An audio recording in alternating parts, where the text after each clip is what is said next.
Welcome back. Second concept is bus structure. The bus structure is going to tell how we are going to connect different parts inside a computer together.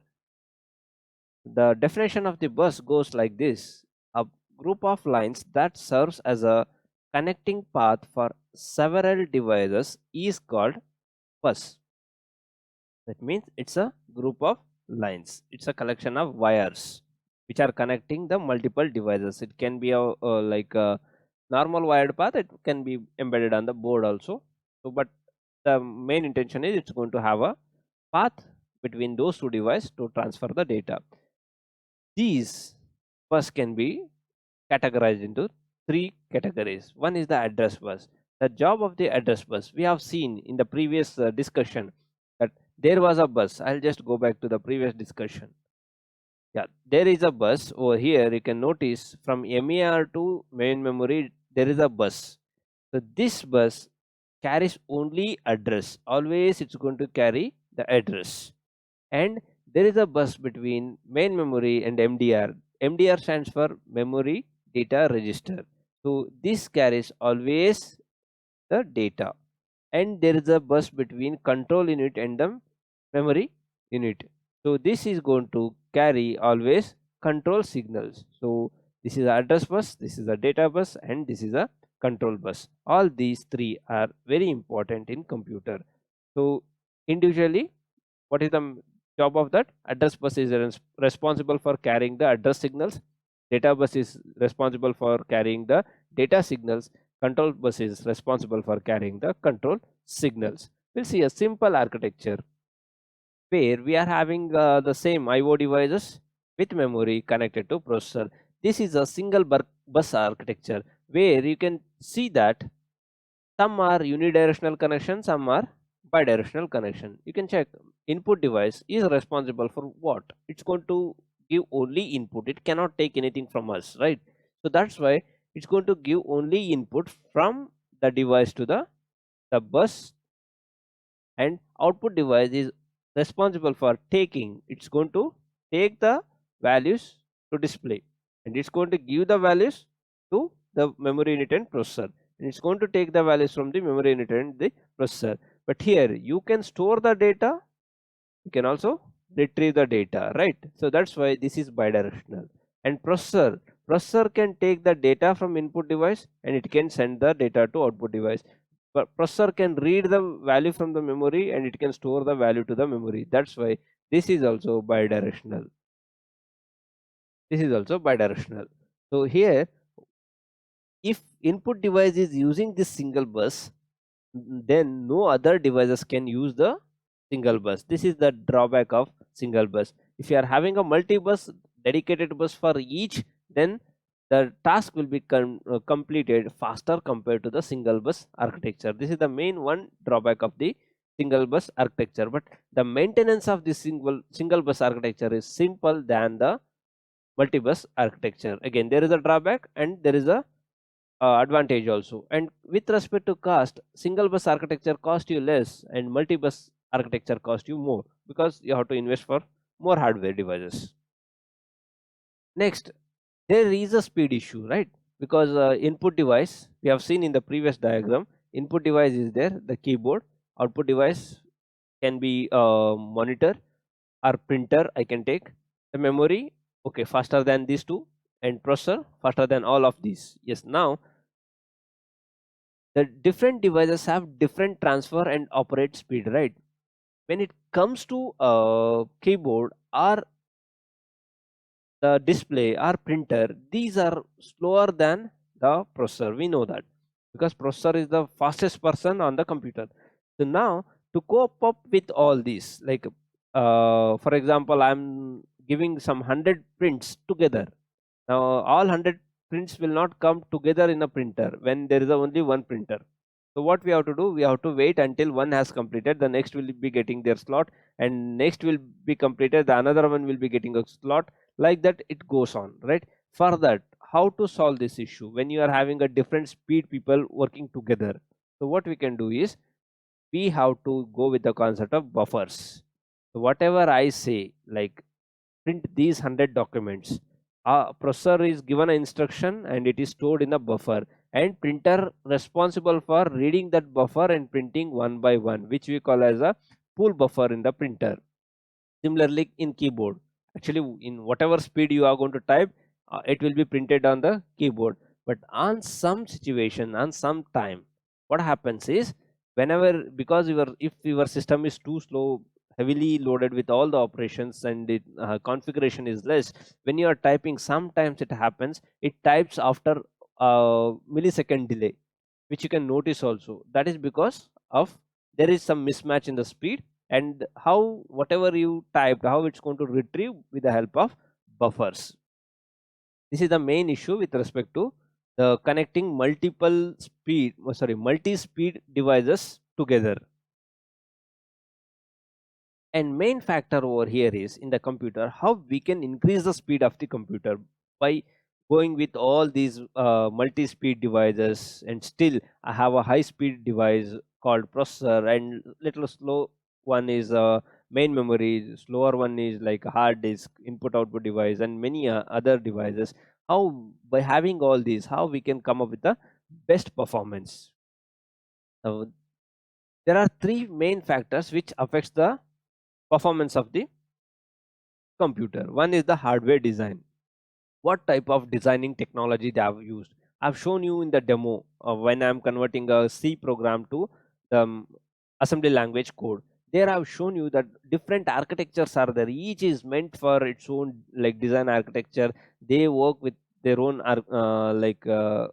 specification. Those are going to play a major role in the performance. If you are going to tell, yes, addition operation, I have discussed in the previous discussion, addition operation, the operand R1 and R0 are there in the registers. Like the operands are available in the register in R1 and R0, then the operation can be completed faster than add LOCA comma R0. What it is? One operand, LOCA is a memory location, R0 is a register. So if you are going to do this, like compared to add LOCA, I'll just write rather than confusing you guys. Add LOCA comma R0. The other one is add R1 comma R0. Out of these two, which is faster? This will be faster because both the operands are there very close to processor. They are there inside the processor. You can recall from the diagram that R0 to Rn minus 1 are the general purpose register which are used for temporary purpose, and these two are inside the processor.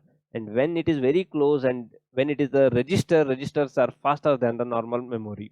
So that's why this again takes time to retrieve the location, fetch the location, get the data in the MDR, then you perform the operation. This takes time, but this will not take so much of time as it takes. That's why I said it is purely based on the hardware design, what type of hardware you have designed. And based on that hardware design, you are going to tell my instruction set demands, addition demands both the operands on registers. I don't support this type of architecture. I don't support operand can be on a memory location. One should be on always on register. There can be one more architecture where both operands can be on like I'll take A comma B. A is a memory location and B is also memory location. Both can be on a memory location. This takes more time compared to this and this because both are on memory location. What is the meaning of this? It is B is equal to A plus B because this is the destination, right? B is equal to A plus B. It means get the data from memory, get the data from perform the addition directly on memory, and store the answer back to the memory. So again there is a more memory operation. This takes more time. So how the performance will be degraded and can be improved by the hardware design and the instruction set. The next one is the software, which we rarely discuss in this course. We don't discuss much about softwares, we discuss more about hardware things. But still, there is the one software, system software called compiler, can also play a major role in the uh, performance improvement. How it can play a major role? Because you have seen what is the job of compiler. The program in high level language will be converted to object code, I said, right? Let it be the high level language is C, and the object code what we are going to take as assembly languages, which we have seen in the demonstration. So to which architecture it's going to convert, what all the instructions it's going to take up, and along with that, whether our compiler is parallelly supporting, it's going to support the parallel architecture. So if it is going to support the parallel architecture, because right now we are aware we are going with a multi-core architectures, and if your compiler is a sequential architecture one, it cannot utilize all the multi-cores. If it's a parallel architecture based compiler, then it can utilize all the cores which are available on your processor. Then it's going to improve the performance. It means I have 10 students with me, I always tell only one student to help me out, and remaining nine are idle. Rather than doing that, what I can do, I should be smart enough to utilize all the 10 students so that my task can be completed faster way. It's not so easy to handle all 10 students together, because I have to remember what I have assigned to all 10 students. Similarly, the parallel compilers designing is also complicated, but compiler can also play a major role in improving the performance of the computer. So when it comes to computer, what all the other hardware things can improve? First one, we call it as a small cache memory, can also improve the performance. So what exactly it is? Cache memory. We'll see that in next slide. So what is the job of using this cache memory? It is the fastest memory in the computer. If we are going to take the memories, like we are having a secondary memory, and we are having a primary memory, and we are having a cache memory, and we are having a registers. And this is the one which is very close to computer, like processor. Whenever I say computer, it's a processor, and this is inside the processor. And cache memory, partially some part of the cache memory is inside the processor, some can be outside also. Virtually we can create, the system software can also create. And on the next level, this is there, this is outside the processor, and this is the slowest one, which is again outside the processor. And now, if you are going to get multiple levels of cache, if you have seen any processor specification, you might have heard L1 cache, L2 cache, L3 cache.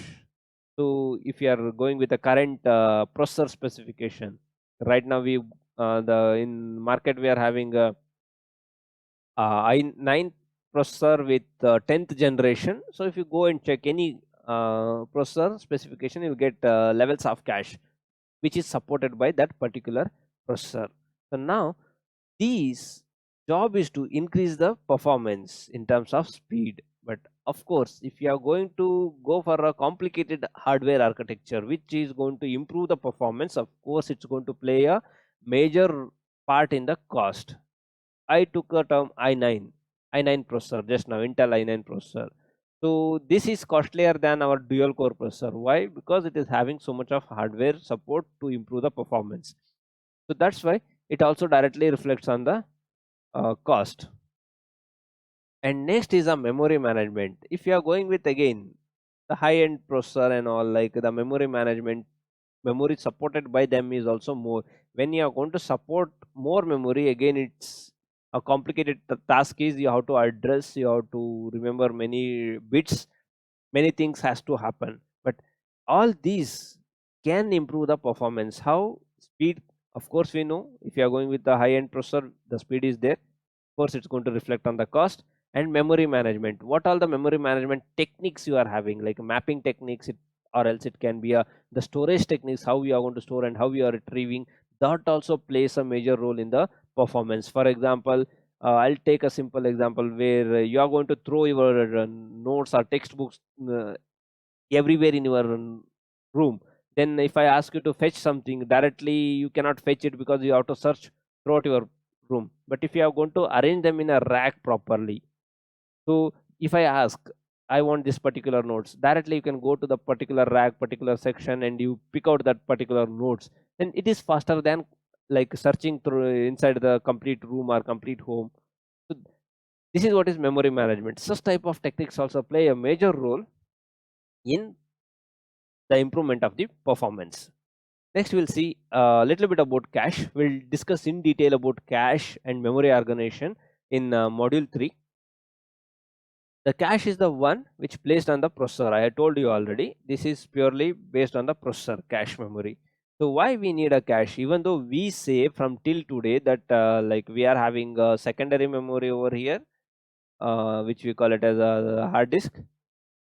So this is also connected to this, which is slower, which is too slow compared to the processor. And we need a person who can cope up with the speed of secondary memory and the processor, the intermediate person who is faster than this person. I can write like this. Yeah, one sec. Yep. This is faster than this, and this is slower than this. Main memory is faster than the secondary memory and slower than the processor. To cope up with the speed between these two again, main memory and the processor, we got one more. Yeah, we got one more memory, that is cache memory. The cache memory is responsible for, actually I have to write the arrows properly. Yeah, and with respect to size it is bigger. This is bigger than this. Yeah, now again cache is the faster than main memory, so that it can cope up with the speed of processor. Again processor is having, I said, something called registers, so which we have seen R0 to Rn, they are faster than the cache. But with respect to size, this arrows whatever I have written, that is based on the speed. If I am going to write with respect to size, I'll write that in a yellow color. Secondary memory is larger than main memory. Main memory is larger than cache memory, and cache memory is larger than registers. But with respect to speed, they vary. But we need frequently used over here, highly frequently used over here, and most frequently used over here. So that the task can be completed in faster way. So here we introduce a new term called cache memory, which is going to play a mediator between main memory and the processor. It means registers. So where by using this we can improve the performance.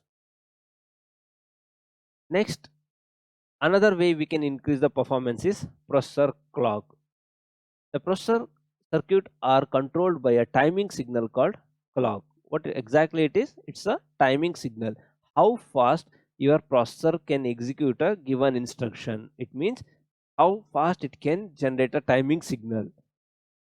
If it is going to generate a timing signal 1 cycle per 1 second, then it's the slowest processor. If it's going to generate a processor cycle in nanoseconds or lesser than that, then they are faster. So based on this also, we are going to tell this particular processor is faster. Might be you heard something called like 1 gigahertz, 2 gigahertz. These are all the clocking speed, which again we are going to see in the next slide. Clock cycles. The clock cycle defines the regular time intervals called clock cycles. The time interval between one clock and second clock, the complete thing is called as a clock cycle. And here, why we need this clock and clock cycle?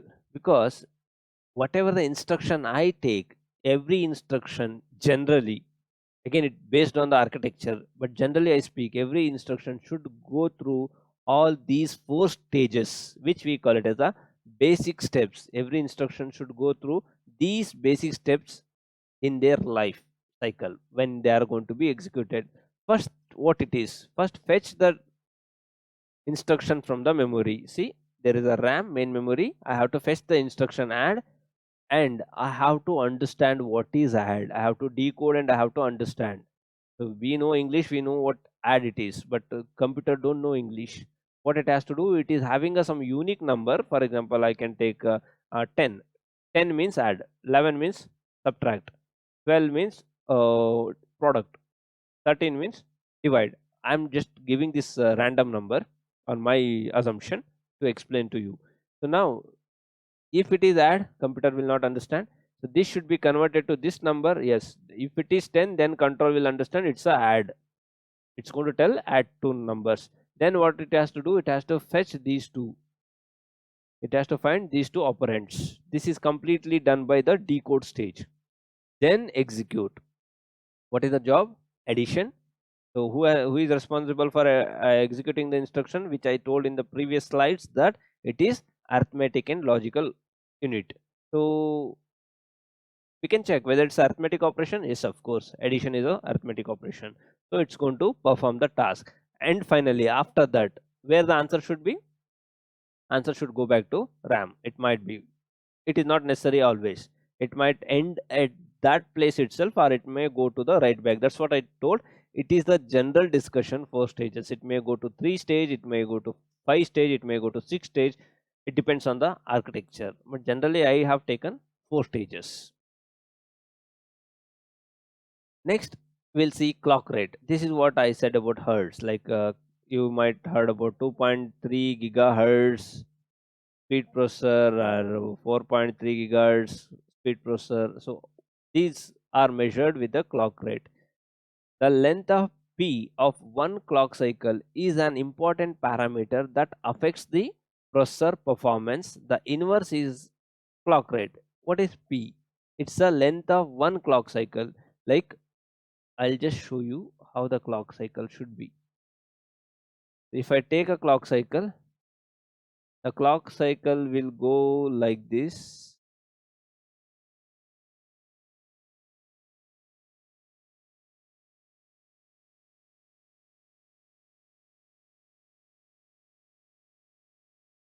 Yeah, this is what is the clock cycle is. This is the complete clock cycle. I'll write your analog clock cycle also. Like this is how the analog clock cycle looks. Like there will be a positive peak and there will be a negative peak. The complete thing is called as a one signal which goes with the time. Similarly, this is a digital clock. So what we are going to do, there is a high also, there is a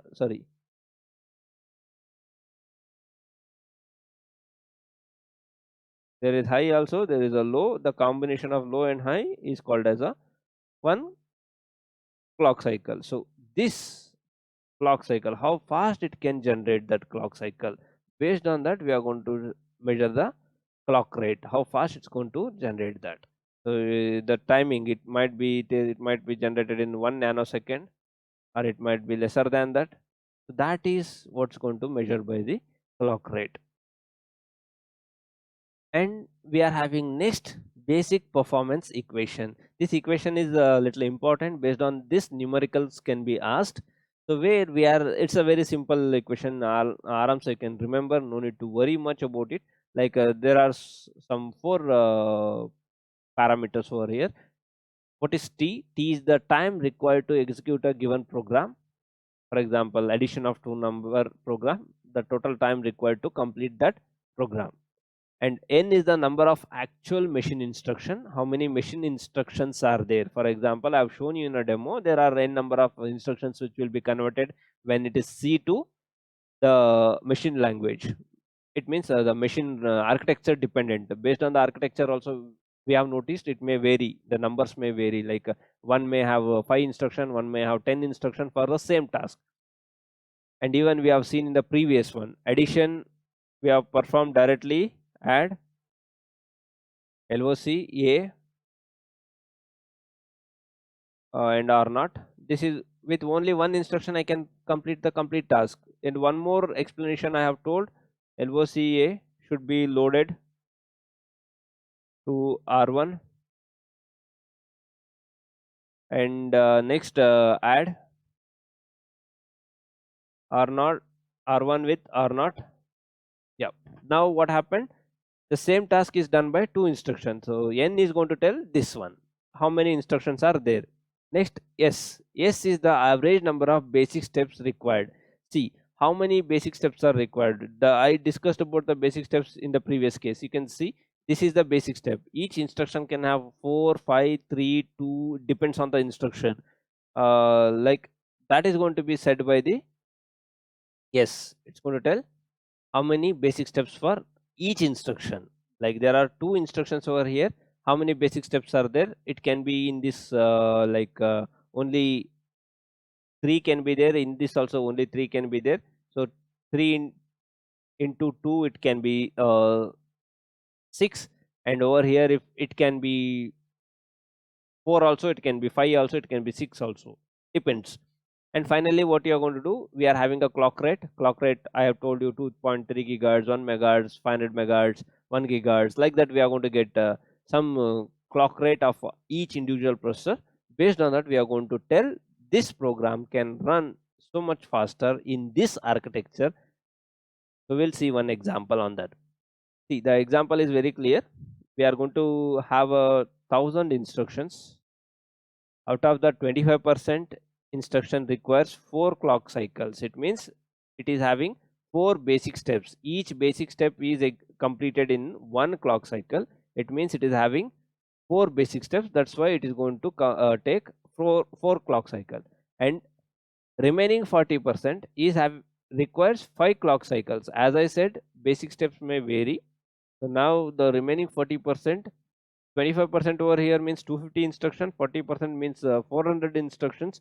The 400 instructions will take 5 clock cycles, and the remaining, so 250 plus 400 is 650, remaining is 350, will take 3 clock cycles. Out of 1000, this is what is the distribution. And this program, which is having 100 instruction, is running on the 1 gigahertz processor. Running on the 1 gigahertz processor machine. Let's see how to compute this. So first you find this distributed value, that 25% is having 4 clock cycle, 40% is having 5 clock cycle, and remaining is having 3 clock cycles. Then find the n into s, like individually how to do this. 250 into 4 and 400 into 5 and 350 into 3, add the answer and divide that by 1 gigahertz. The finally this 1000 instruction program with the varied clock cycle requirement can finish on 1 gigahertz processor by 4.05 microseconds. This is how the processor architecture and the instruction set architecture hardware design plays a major role in deciding the time required to complete a given program. And we have one more example. I'll leave this for you to complete. It's very simple. It is not like the previous one. It is they are going to tell the S size is 1.25. It takes 1.25 as an average. They have taken an average of all the instruction and they told. And n is 200. It means 200 into, directly you perform 1.25 and divided by 500 megahertz. 500 megahertz. So the final answer will be the T, the time taken to, you do this, you'll get answer.